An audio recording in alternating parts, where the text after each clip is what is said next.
Welcome back to the program. If you want to get more food stamps starting today, here are the steps you need to follow. Step number 1, you need to really understand what food stamps are truly about. The funny thing is a lot of folks talk about food stamps, but they have no idea what they really are. SNAP provides nutrition benefits to supplement the food budget of needy families so they can purchase healthy food and move towards self-sufficiency. And in terms of eligibility, your household must meet certain requirements to be eligible for SNAP and receive benefits. If your state agency determines that you are eligible to receive SNAP benefits, you will receive benefits back to the date you submitted your application. So that's called retroactive, okay? And so how do you really apply for SNAP? You must apply for SNAP in the state where you currently live. So geography plays an important role because each state has a different application form and process.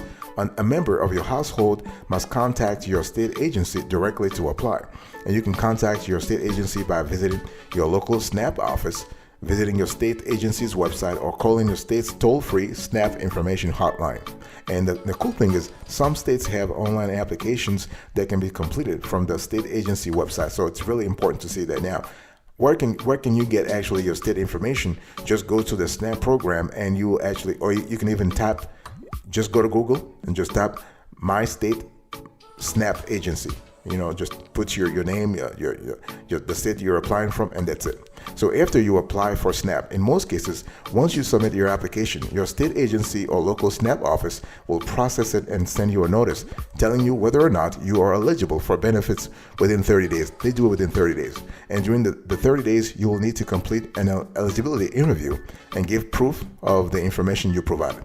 And the interview is typically completed over the telephone or in person. So if you are found eligible, you will receive benefits based on the date you submitted your application. Very easy, okay? And it's so how do you receive SNAP benefits? Well, if you are found eligible, you will receive SNAP benefits on with an EBT card, electronic benefit transfer card, which works like a debit card, okay? And benefits are automatically loaded into your account each month, and you can use your EBT card to buy groceries at authorized food stores and retailers. So you have a lot of things you can do. You can buy fruits and veggies, meat, poultry and fish, dairy products, breads and cereals, other foods such as snack foods and non-alcoholic beverages. Okay, there are certain things you cannot use SNAP benefits to buy. We're speaking about alcohol generally, vitamins, live animals, foods that are hot at the point of sale, and any non-food items such as pet food, cleaning supplies, and hygiene items. So this is what it is.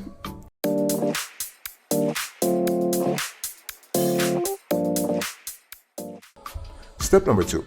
If you're trying to get more food stamps, you need to deduct everything allowed by law. This is very important, boss. Remember, the following deductions are allowed for SNAP. A 20% deduction from earned income, a standard deduction of $193 for household sizes of 1 to 4 people. It is higher for some larger households and different for households in Alaska, Hawaii, Virgin Islands, and Guam. You have a dependent care deduction when needed for work, training, or education. It really depends on your personal situation.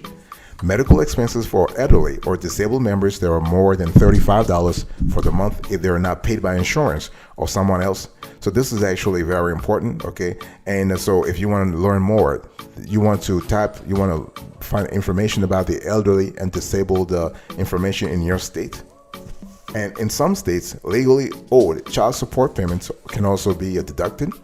In some states, a standard shelter deduction for homeless households of $166 can also be deducted. And you have excess shelter cost, okay? And what I want to say, let's just talk about the SNAP excess shelter cost deduction. Now, this deduction is for shelter costs that are more than half of the household's income after other deductions. And allowable shelter costs include fuel to heat and cook with. You have electricity, you have water, the basic fee for one telephone, you have a rent or mortgage payment interest, and taxes on the home. One thing I want to say here, when we speak about the SNAP benefits, those benefits are adaptable based on your geography. Because this is a federal program that is run by each state, you will have to constantly talk to your case administrator. You have to talk to your SNAP local office to make sure that you are actually within the law. Now, the deductions that I'm just saying here, I said you need to deduct everything allowed by law. what I just told you, those are standard deductions. Those are general deductions. Now, based on your geography, based on your location, your state might have other deductions that you can actually take in order to qualify. See, the whole thing here is that you want to actually be below a certain income threshold. So you got to deduct a lot of stuff to make sure that you reach that goal. Obviously, I want to emphasize we're speaking here about allowed by law. It must be legal. Don't you try to cheat on that. This is really, so be sure that you deduct everything allowed by law.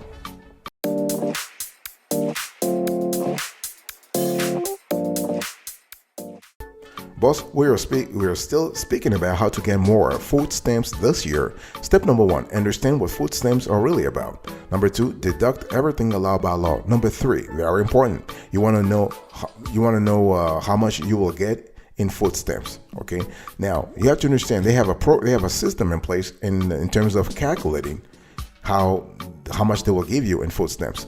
Not everyone who receives food stamps will receive the same amount.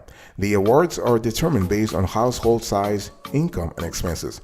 A complicated algorithm is used to determine exactly how much you will receive every month, and the law establishes a maximum food stamps allotment. However, you will never receive more than the legal maximum allotment for food stamps, and that amount again is determined by law but varies by year. They take into account things like inflation, cost of living, and whatnot. Okay, so when we talk about the allotment, this is the maximum monthly benefit table that you can actually get, and you can see on the screen here there are different income limits for people who live in Alaska, Hawaii, Guam, and the Virgin Islands.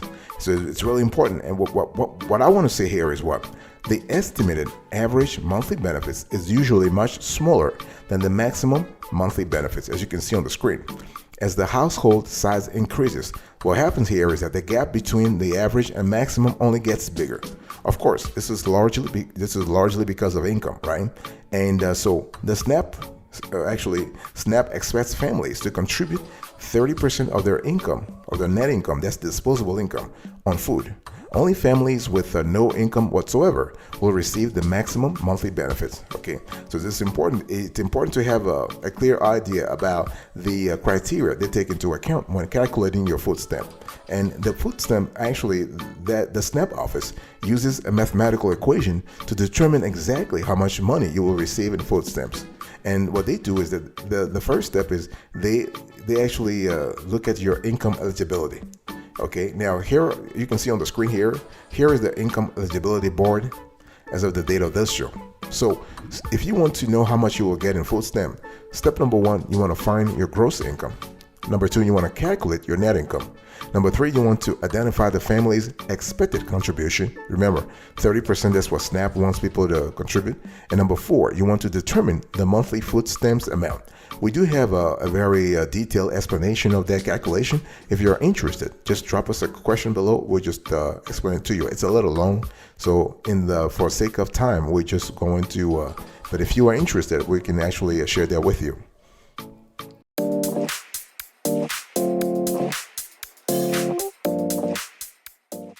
If you want to get more food stamps, boss, you want to check if you are eligible for other food assistance program.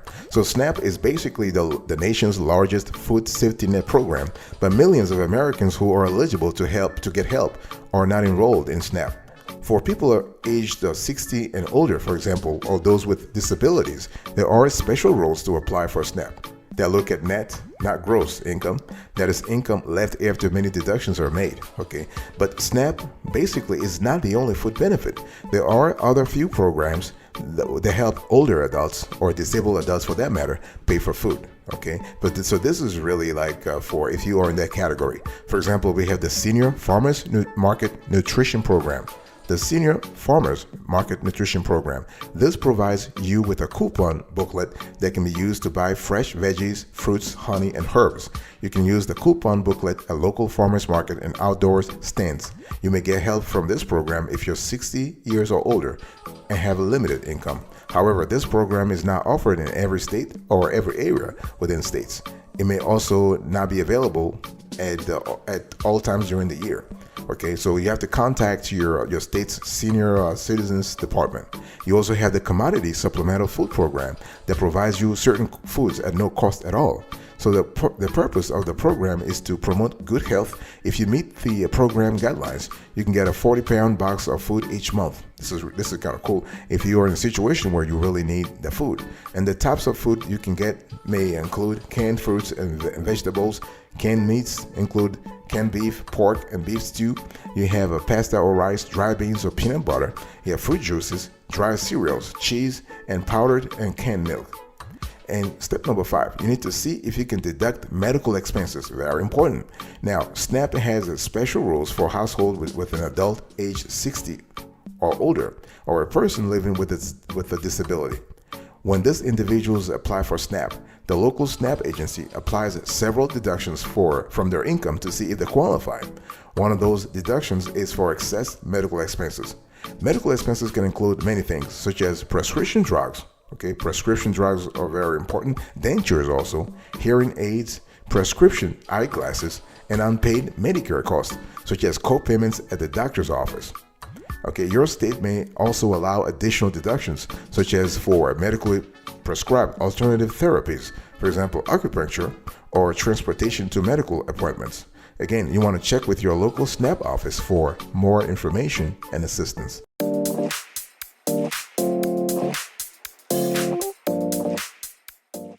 Step number 6, you want to look for double dollars at farmers markets. This is a great program. Now, many farmers markets around the country have programs to encourage people who receive food benefits to buy fresh, healthy food from local farmers. These programs are sometimes called double dollars or double your food bucks. And generally, you bring your SNAP card to the information booth at your local participating farmers market. You'll be asked how much money you would like to spend, and the booth attendants will swipe your card for the amount. Then you'll be given double that amount in tokens that can be exchanged for food. This is a great program, and you want to visit your local farmers market to see if they participate at all in the program. Step number 7, you want to let your SNAP benefits carry over. This works fantastically if you want to get more food stamps. This is a great strategy because SNAP benefits are loaded monthly onto your EBT card, right? Your electronic benefits transfer card. But the program does not require you to spend all of your SNAP dollars in that month. And most state SNAP programs allow people to carry over the money on the EBT card for several months to up to a year. This means that if you receive extra money during let's say a specific time, such as during the pandemic, for example, you don't have to spend it all at once. Okay. Likewise, you only need to have it's all about your planning. It's all about your budget, right? Your food budget. So finding ways to stretch your food budget can go a long way to help you save money and stay healthy. But what you buy with food benefits is important too. So this is really important. Now, there are things you can do right now to get more food stamps. For example, some people include extra people in their household and get penalized for reporting their roommate's rent. Others fails to report income changes. Far and away, though, the most common mistake is not taking advantage of the deductions that are available to you. I've already covered that before. So it's really important to see your situation and analyze what you can qualify for. But again, when we speak about food stamps and the SNAP and SNAP benefits in general, it's always localized. It's always based on your state laws. I mean, again, this is a federal program, but state actually administer it. They administer it. Okay, and you want to contact your local SNAP office to make sure that you are actually complying with the law. One thing that's very important is you want to sit down and write down all the things you might deduct to make sure you're not forgetting anything, because the bottom line is you want to maximize your benefits.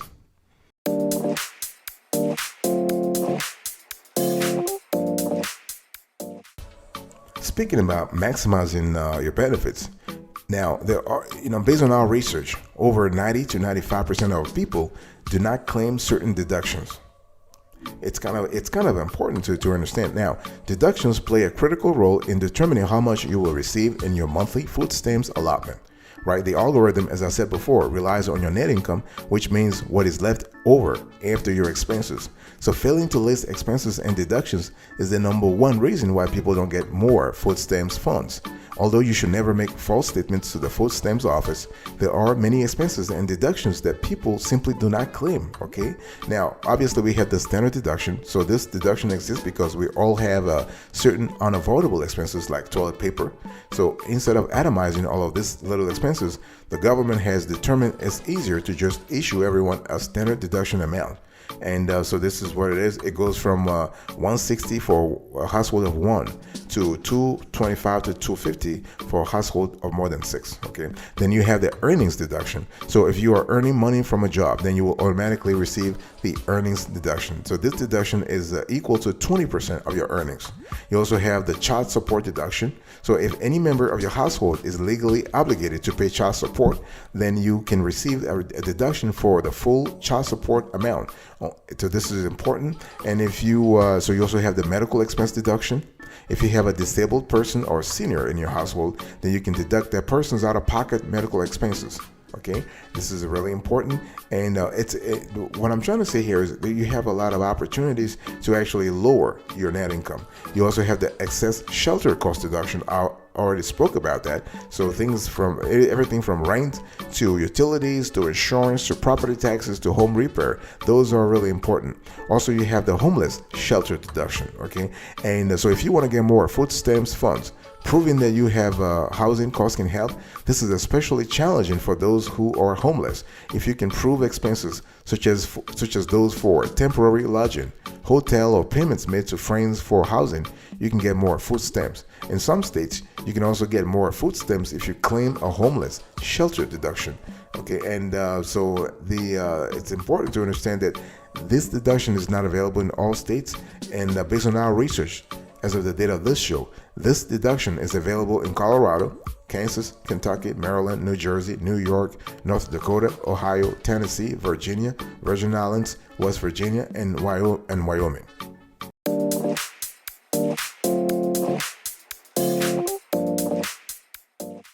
If you are trying to get more food stamps, boss, you want to report reductions in income right away. Right away. Don't wait.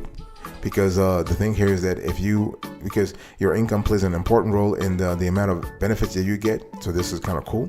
And so if you have reductions in income, it's bad on one side because you're making less money, but it might be quote unquote good because then you can get more food support through the SNAP in the short run.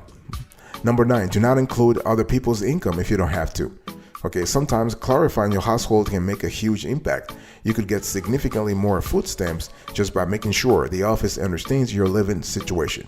For SNAP purposes, a household is a group of individuals who live together, purchase food together, and prepare food together. Your household may include your spouse, children, or anyone else that you both live with and share food with. So that part is critical. In order to be a household, you must live together and share food. If you don't do both, you're not a household and you don't have to include their income. So if you store and prepare food separately, then you don't have to include their income and information on your application. This is especially important for people who live with roommates or who have live-in caregivers. You can contact the food stamps office to clarify this today. If you are disabled and unable to shop for your own groceries, then you can appoint someone to shop for you. That person does not have to be included in your household as long as you make it clear to the agency that you do not share food with that person. Okay. If you have dietary restrictions and always prepare your food separately, this is also something that should be made clear to your caseworker. And step number 10, you want to do this if you think you are eligible for food stamps. You need to contact your caseworker immediately. Boss, this is very important. You want to start by calling or visiting your local government agency that administers food stamps. And you can ask to have your food stamps amount recalculated at any time so you can start getting more food stamps right away. So there's nothing wrong with asking the agency to recalculate your food stamps. It's just that if you have new information, the thing is you don't want to do it in a very frivolous way though. You got to have something legit. You got to have a legit reason why you want them to go back and recalculate your food stamps benefit, and to make sure that you have new information and you have a probable cause to make them recalculate this benefits in your favor.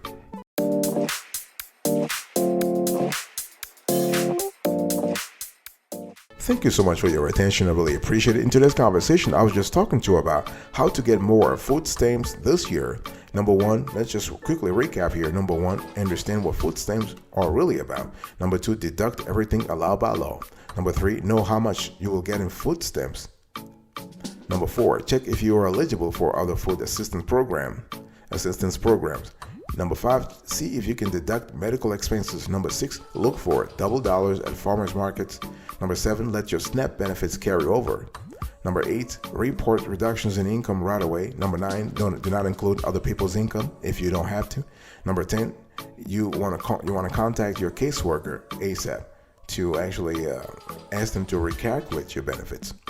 Thank you so much for your attention. I really appreciate it.